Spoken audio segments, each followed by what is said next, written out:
Welcome to my channel guys. मैं प्रकाश राजा बोनवाड एक बिल्कुल नया और फ्रेश टॉपिक लेके आया हूँ आपके लिए। वीडियो बहुत इंटरेस्टिंग होने वाला है कि शेयर मार्केट में अगर आपको करियर करना है तो आप कहाँ से स्टार्ट कर सकते हो। ट्रेडिंग अगर आपको सीखना है तो कौन से फैक्टर रहेंगे कि जिस तरीके से आप एक प्रोफेशनल ट्रेडर बन जाए या फिर प्रोफेशनल इन्वेस्टर बन जाए या फिर प्रोफेशनल स्विंग ट्रेडर बन जाए। चलिए तो इस वीडियो में पूरा का पूरा जान लेते हैं कि आप कहां से स्टार्ट कर सकते हो और ये करियर करने के लिए क्या एजुकेशन चाहिए। सबसे पहले दिमाग में से एजुकेशन हटा देना। क्यों? आप अगर black, red, green, yellow, white इस कलर को अगर पहचान पाते हो तो आप ट्रेडिंग कर सकते हो। सिंपल। 10th प्लस भी अगर हो गया, लेकिन आपको अगर इंटरेस्ट है कि आप पढ़ सकते हो, आपकी कैपेसिटी है पढ़ने की, आपकी कैपेसिटी है कि कुछ कर दिखाने की, तो आपके लिए शेयर मार्केट बिल्कुल परफेक्ट जगह है एक करियर करने के लिए। तो इसके रिगार्डिंग शेयर मार्केट अगर आप सीखना चाहते हो, करियर करना चाहते हो, तो आपको क्या क्या सीखना चाहिए या फिर कहां से स्टार्ट कर सकते हो। ठीक है, आप आर्ट बैकग्राउंड के रहिए, आप कॉमर्स बैकग्राउंड के रहिए या फिर आप साइंस बैकग्राउंड के रहिए, ये तो हो गया 12वीं का। आप इंजीनियर हो, डॉक्टर हो, वकील हो, या फिर जज हो, किसी भी फील्ड के हो, डजेंट मैटर कि यहाँ पे फाइनेंस की एजुकेशन का प्लस पॉइंट कुछ है ही नहीं कि आप अगर सीए की प्रैक्टिस कर रहे हो तो मैं कर सकता हूँ क्या? डेफिनेटली कर सकते हो यार। क्यों, कैसे, अभी ये पूरा का पूरा जानेंगे, देखेंगे। और आपको वीडियो कैसा लगा ये मुझे कमेंट्स करके डेफिनेटली बता देना। तो सबसे पहले बेसिक्स ऑफ मार्केट में अगर आप करियर करना चाहते हो तो आपको सबसे पहले इन्वेस्टमेंट पर्पज से मार्केट सीखना पड़ेगा। देन उसके बाद में स्विंग ट्रेडिंग, उसके बाद में ट्रेडिंग, उसके बाद में आता है रिस्क मैनेजमेंट, देन आता है इंटरेस्ट रेट पर्पज मार्केट होता है। प्रोफेशनल जो होते हैं इंटरेस्ट रेट क्या होता है सर? सिंपल, मैं आपको आसान भाषा में समझाता हूँ। आप अगर किसी बैंक में चले जाते हो, वहाँ पे उनके एम्प्लॉय को बोलते हो कि मुझे एफडी करना है, तो उनका मैं गवर्नमेंट बैंक के एफडी का रेट ले लेता हूँ, मिनिमम 6%, मैक्सिमम 8.5%। ये हो गया इंटरेस्ट रेट, ब्याज दर। आप अगर 1 लाख रुपीज एक साल के लिए रखते हो बैंक में तो आपको 6% से लेके 8%, मतलब 1 लाख रुपए के ऊपर आपको 6,000 से लेके 8,000 तक प्रॉफिट हो सकता है। इसको बोलते हैं इंटरेस्ट पर्पज। ठीक है, compound money heist. Money heist एक सीरियल आया था, देखा है आपने? किसके ऊपर था? छोड़ देते हो।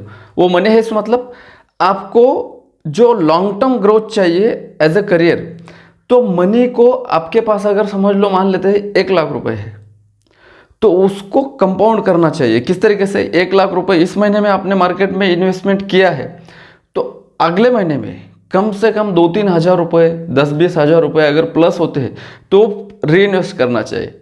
उसके नेक्स्ट मंथ में जो भी प्लस हो रहा है वो इन्वेस्टमेंट करना चाहिए। और इसमें आपको रिस्क मैनेजमेंट ये बहुत काम आएगा। ठीक है, यहां तक समझ गए? ये सब चीजें आपको चेकआउट कर लेना चाहिए। इन्वेस्टमेंट पर्पज रिवाइज कर रहा हूं, trading purpose, risk management, interest rate and compound money. Compound money के ऊपर ये जो भी मैंने अभी आपको 2, 4, 5 टॉपिक बताया ना, इस 5 टॉपिक के ऊपर 10-10 घंटे का एक वीडियो बन सकता है, इतना डिटेल्स में है। ठीक है, कम से कम 10 घंटे बोल रहा हूं मैं, इससे ज्यादा भी हो सकता है। देन मार्केट के टाइप्स आपको आइडेंटिफाई करना आना चाहिए। बड़े बड़े जो एफआईएस डीआईएस जो होते हैं वो मार्केट के टाइप्स आइडेंटिफाई करके उसके अकॉर्डिंग रिस्क एंड रिवार्ड लेते हैं। तो नंबर 1 मार्केट का टाइप से इक्विटी मार्केट, जिसे आप शेयर मार्केट या फिर स्टॉक मार्केट बोलते हो, राइट, उसे ही इक्विटी मार्केट बोला जाता है। देन दूसरा एक टाइप होता है कमोडिटी मार्केट, जो एग्री रिलेटेड गोल्ड की ट्रेडिंग होती है, कॉर्न, मक्का जिसे आप बोलते हो, उसकी ट्रेडिंग होती है। देन थर्ड आता है करेंसी मार्केट। जैसे हमारी इंडियन करेंसी क्या है, रुपया है। यूएस करेंसी क्या है, डॉलर है। जापानीज यान।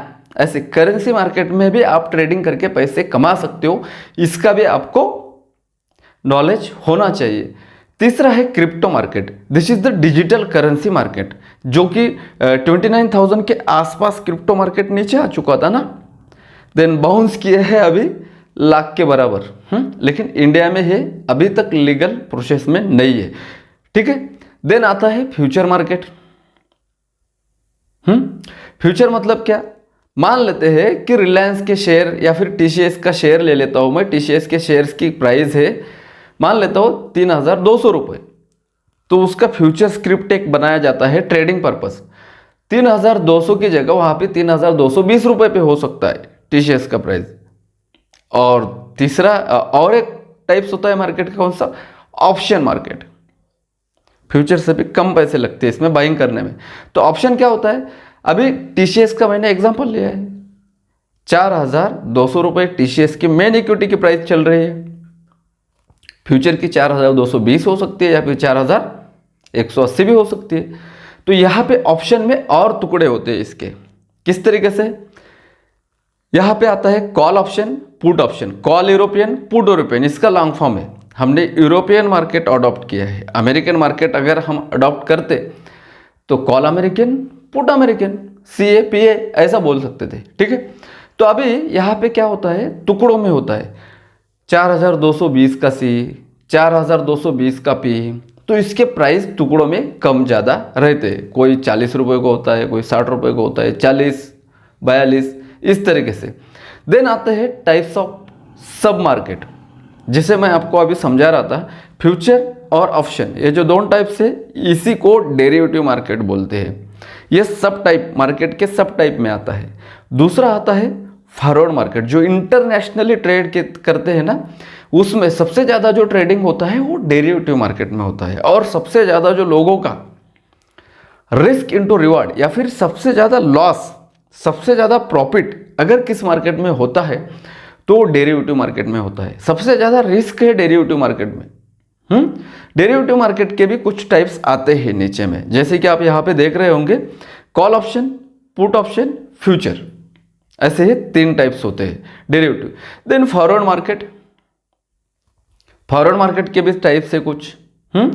स्वैप मार्केट, जो कि करेंसी में, करेंसी ट्रेडिंग जो होती है ना, वो डायरेक्टली इंडियन करेंसी में आप ट्रेड नहीं कर सकते हो, डायरेक्टली आप जापानीज येन में ट्रेड नहीं कर सकते हो, डायरेक्टली आप डॉलर में ट्रेड नहीं कर सकते। डॉलर्स अगेंस्ट इंडियन रुपया, डॉलर्स अगेंस्ट जापानीज येन, जो पूरे वर्ल्ड में जो सबसे मजबूत स्ट्रॉन्ग करेंसी है, उसके अगेंस्ट कोई अदर देश की करेंसी ट्रेड की जाती है, इसी को बोलते हैं स्वैप मार्केट।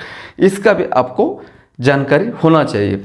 दूसरा है OTC market, over the counter. Over the counter मतलब आप और मैं बैठे, फॉर एग्जांपल मैं ये पीपल हूँ, आप बी पीपल हो, और हम दोनों में कोई डील करना है, प्लॉट से लेकर या फिर शॉप से लेकर कोई भी डील करना है। तो हम एक टेबल पर बैठे हुए हैं चेयर डाल के, इसका मतलब ये नहीं कि टेबल पे बैठ रहे हो आप चेयर डाल के बैठे हुए हैं। तो वहाँ पे आपने कुछ प्राइस जो भी है प्रोडक्ट की वो निकाली और दोनों में डील हो गई है। फेस टू फेस काउंटिंग जो होती है उसको ओवर द काउंटर मार्केट बोला जाता है। तो सब टाइप में क्या है, डेरिवेटिव, फॉरवर्ड, स्वैप और ओवर द काउंटर। अभी इन्वेस्टर के भी टाइप होते हैं। यहाँ पे आप देख रहे होंगे कि इन्वेस्टर के कितने टाइप होते हैं। इंस्टीट्यूशनल, जिसे आप FIIs, DIIs, FIIs का मतलब क्या होता है, foreign institute investors, DIIs domestic institute investors. ये इन्वेस्टर के टाइप से ये 2 मेजर प्लेयर है।